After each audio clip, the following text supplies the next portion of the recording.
Yom Rishon Parashat Ki Tazria לעילוי נשמת סימי נזרי ולעילוי נשמת אדל ארזי בטרה רפואה שלמה Erika Bekassis Ben Perla. Alors la Gemara elle dit ceci. Rav Ahai, ce Hacham, it'assak leh livré Berav Yitzhak Bar Shmuel Bar Marta. Alors c'est comme ce Talmid il étudiait dans la yeshiva de ce Hacham, il lui a fait un shidduch et il l'a marié. Et Aïlé les Houpa, et il l'a marié, ils ont fait la cérémonie de la Houpa. Vela Hava Istai'a Milta. Mais quand il était avec sa femme, il pouvait rien faire. Velo Istai'a Milta. Azal, alors son père, il était au courant de cette histoire, et son père n'habitait pas la même ville que son fils. Alors il a dit Azal Batre les Ayouné. Son père il a dit je vais aller voir où est-ce qu'il habite mon fils et voir comment on peut régler ce problème. Hein? Vous avez compris le problème? Ok, très bien. Ok. Haza, qu'est-ce qu'il a fait? Haza, Sefer Torah de Manah. Il a vu que dans sa chambre à coucher, il y avait un Sefer Torah. Amar Lehu, alors il a dit au Hachamim, vous savez, autrefois, toute la maison, c'était une chambre. Alors, il y avait tout là-bas. Il avait certainement, peut-être, il était un sofer lui-même, ou bien il avait un Sefer Torah, il était un Hazan, il devait préparer la paracha. Et alors, il le mettait dans sa chambre. Alors, le Hacham, il a dit, maintenant, je comprends pourquoi il n'arrivait pas à faire la mitzvah. Amar Lehu, Ichu Hashta. Hein, maintenant je comprends. Il a des atailles. Maintenant le père il dit au rabbin, il dit, s'il ne serait pas venu, sakintun libri. Vous aurez mis la vie de mon fils en danger. Parce que il fait la mitzvah avec le Sefer Torah à côté. Alors toute cette histoire pour nous enseigner les halachot de ce sujet. Détania, on a étudié dans un texte, Baïtchesh bo Sefer Torah, une maison, ou bien plutôt une chambre, qu'elle a un Sefer Torah au tefillin, ou une paire de tefillin, Asur le shamesh bo et amita. Il ne faut pas faire tashmish amita là-bas. Hein? Quand on parle de relations, vous voyez le Talmud, il utilise la shon nekiya, un langage propre. Hein? Il dit juste tashmish amita. Vous savez c'est quoi? Tashmish amita, ça veut dire tu touches le lit, mais l'idée c'est de faire la mitzvah. Alors, un endroit où est-ce qu'il y a Sefer Torah et Tefillin, Asur sheishamesh bo et amita, ad sheyotziem, jusqu'au moment où est-ce qu'il fait sortir le Sefer Torah ou les Tefillin, ou ad sheyanihem keli betor keli. Ou bien il doit les mettre dans deux kelim, dans deux ustensiles. Ça veut dire quoi? Ça veut dire deux couvertures. Alors ça veut dire, mais la couverture du Sefer Torah, elle compte pas. Parce qu'il est fait comme ça. Par exemple, la boîte du Sefer Torah, d'ailleurs au Maroc, on n'avait pas les boîtes, on avait la mappa. Oui. Mais avant la mappa, il y avait une première mappa. Et c'est là d'où vient cette idée, ça veut dire ça prend deux couvertures. Et c'est pour ça qu'on dit aussi la même chose pour le Hechal du Sefer, où est-ce qu'il y a les Sefarim, c'est pour ça qu'il y a la parochet, et ensuite les rideaux, et ensuite il y a les portes. C'est deux qui souillent. Mais la halakha, elle dit que c'est pas, étant donné que c'est leur habit permanent, ça compte pas. Il faut un autre. Un détania, mais alors il a dit juste tefillin et Sefer Torah. Mais le talit, non. On peut même on peut avoir des relations avec le talit aussi. Beaucoup de les religieux, ils ont des relations avec le talit. Ça, c'est une mitzvah et ça, c'est une mitzvah. Alors, des livres sidourim ou des tanakh. Alors sidour, c'est pas grave. C'est pas considéré. C'est imprimé. On parle de quelque chose qui est écrit à la main par un sofer. Hachiotiem ou hachianihem betor keli, deux kelim. Amara baelo shana ela biklicheno kilian. On parle d'un keli, d'une couverture qui n'est pas leur couverture habituelle. Aval keli chez ou kilian. Mais leur keli qui est habituel, comme on a dit, la boîte du Sefer Torah, etc. Afilu asara mané, même si tu as 10 couvertures, ça compte pas. Kehad mané dame, comme si c'est une seule couverture. Amar Rava, Rava il a dit, vous savez, il y a des fois, je me rappelle au Hawaï, ils ont là-bas la chambre de la synagogue, mais en semaine, elle est utilisée pour d'autres activités. Alors quand ils ont fait le Echal, mais à part ça, ils ont fait une porte spéciale uniquement qu'ils ferment cette porte quand il y a d'autres activités. Des fois, ils dansent là-bas, ils apprennent des choses. Alors ils faisaient ça comme ça. Et c'est correct. Amarava, Gelima, Akammatra, Kichli, Betoch Keli Dame. Alors ça veut dire, si tu as un habit, c'est correct. Hein? Argash Shel Sefarim. Il dit, si tu mets le Sefer dans une bibliothèque de Sefarim, c'est correct. Amar Rabbi Yoshua ben Levi, Sefer Torah tzarich la'asloto mechitza asara. Ce rabbin, il n'est pas d'accord. Il dit, tu as un Sefer Torah, tu veux faire d'autres activités, tu dois faire une séparation de asara tefahim. Asara, ça c'est un tefah, c'est à peu près 5 cm. Alors, c'est à peu près 50 cm. Il faut une séparation à part si tu veux faire d'autres activités. Marzutraikla lebe ravashi, haziele duchte de marbar ravashi, de manach sefer Torah, ve'avid leu mechitza asara. Alors, ce rabbin, il a été chez l'autre et il a fait le sefer, et il y avait là-bas le sefer Torah, et il y avait une séparation de asara tefahim. Amarle keman, amarle ke Rabbi Yoshua ben Levi. Alors, il n'était pas d'accord. Ce Hacham, il dit, même avec une séparation de asara tefahim, c'est pas assez. Hein? Et il dit, que Rabbi Yoshua, de Emor, de Amar Rabbi Yoshua ben Levi, de Itleh beta harina, marhal Itleh beta harina, halavad da'atay. Alors, il dit, alors on a dit, la première discussion était si une couverture était bonne. Après, on a répondu, ça doit être une couverture qui n'est pas leur couverture habituelle. Ça, c'est la première étape. Après, on a dit une deuxième étape, il y a des Hachamim qui disent non, ça prend complètement une séparation de 10 tefahim. Tu mets quelque chose, un bois ou quelque chose, pour faire une séparation. Maintenant, cette troisième opinion, elle te dit même ça. Dans quel cas la séparation, elle est bonne si tu n'as pas d'autre choix. Mais si tu as une autre chambre, alors tu ne devrais pas faire ta shmishamita. Eli, tu sais c'est quoi ta shmishamita? Tu sais, je pense que tu sais. Alors, Il faut pas l'embarrasser. Il a quelque chose à faire avec les nouveaux mariés. avec des relations, pas juste les nouveaux mariés, même les anciens mariés. Hein?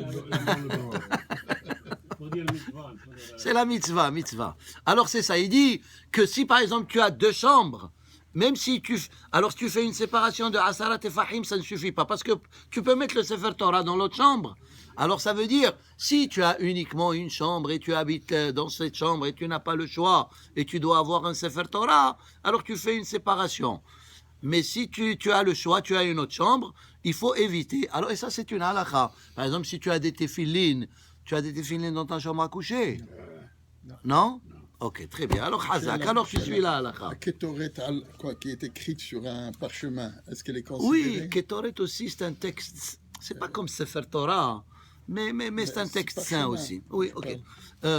Michael, va les appeler, dis-leur, on va faire Kaddish dans 5 minutes, comme ça ils font le Kaddish. Surtout appelle Joe et les filles. Hein? Oui, ça, dans 10 minutes on finit.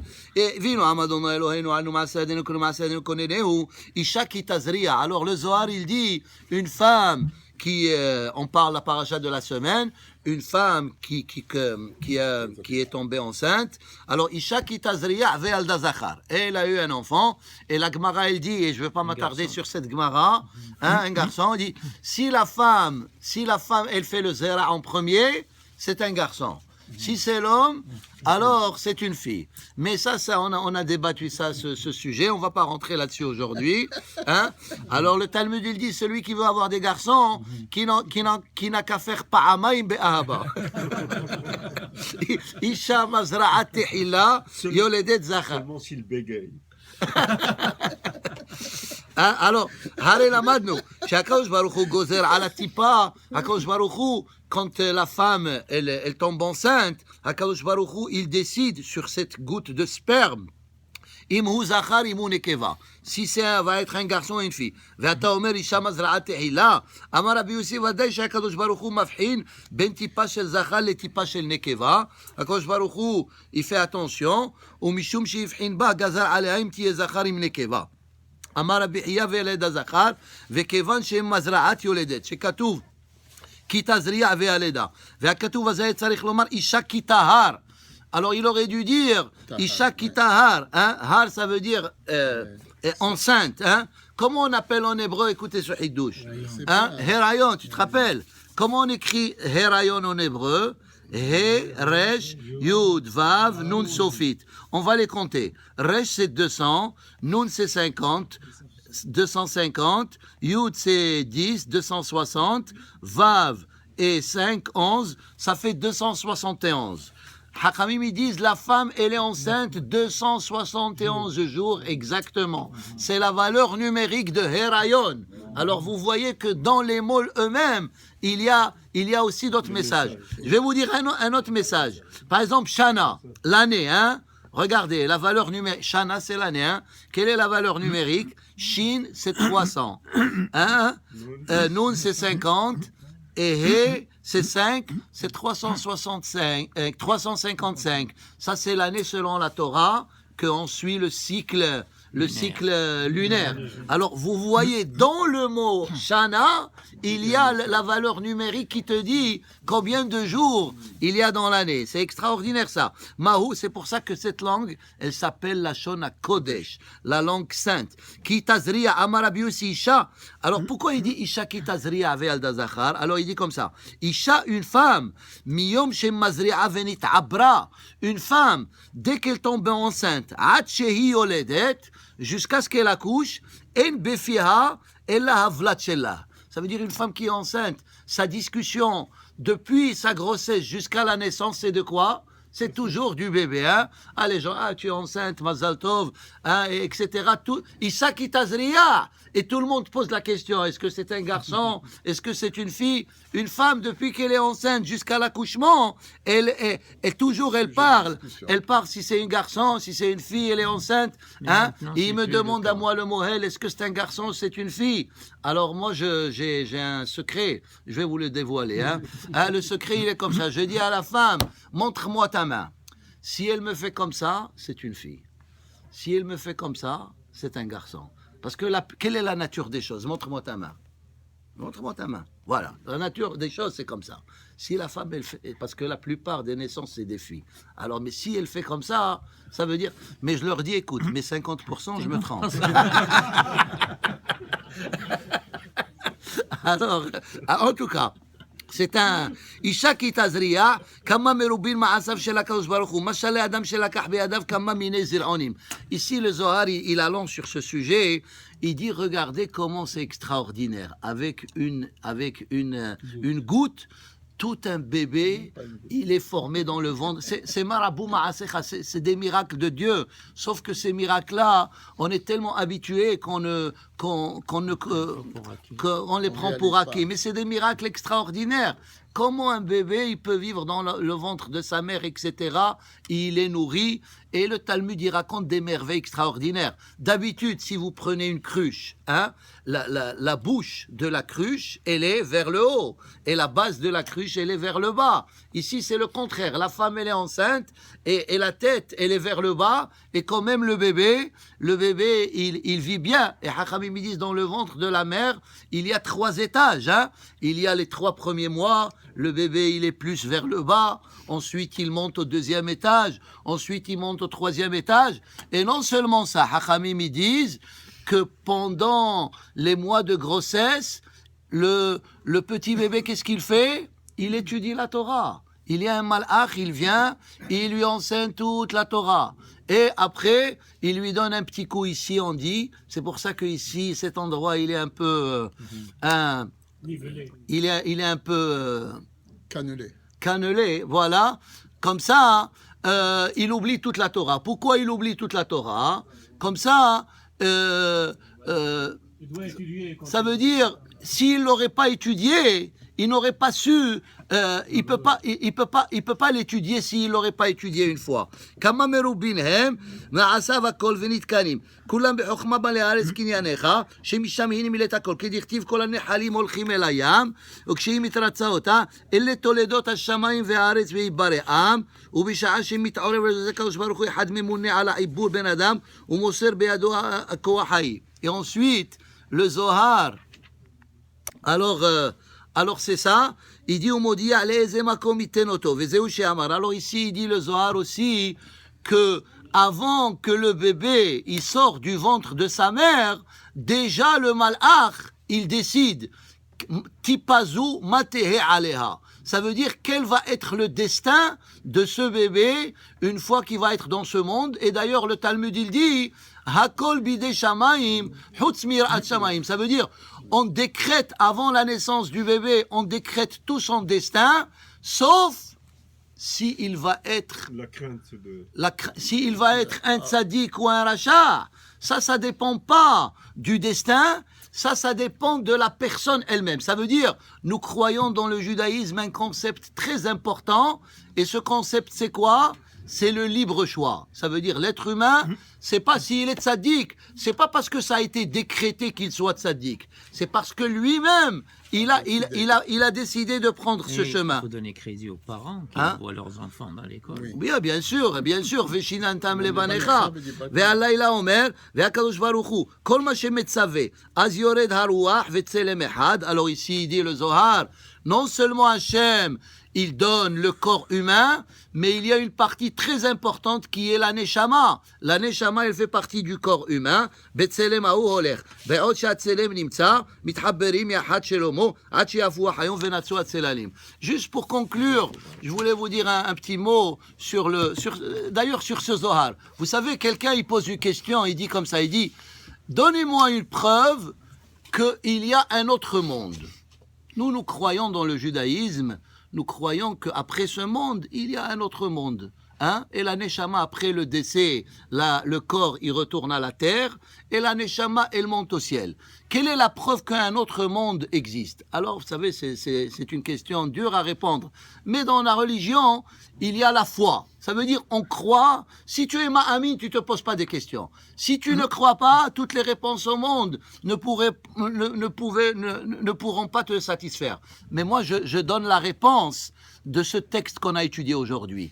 Imaginez-vous, je vais vous prouver qu'un autre monde existe. Imaginez-vous si le bébé, dans le ventre de sa mère, il est comme ça. Comment il est dans le ventre de sa mère ? Le Talmud, il dit, il est tout plié, et ses yeux, ils sont fermés, et sa bouche, elle est fermée, et il est comme ça, il est serré, il ne peut pas bouger ni à droite ni à gauche.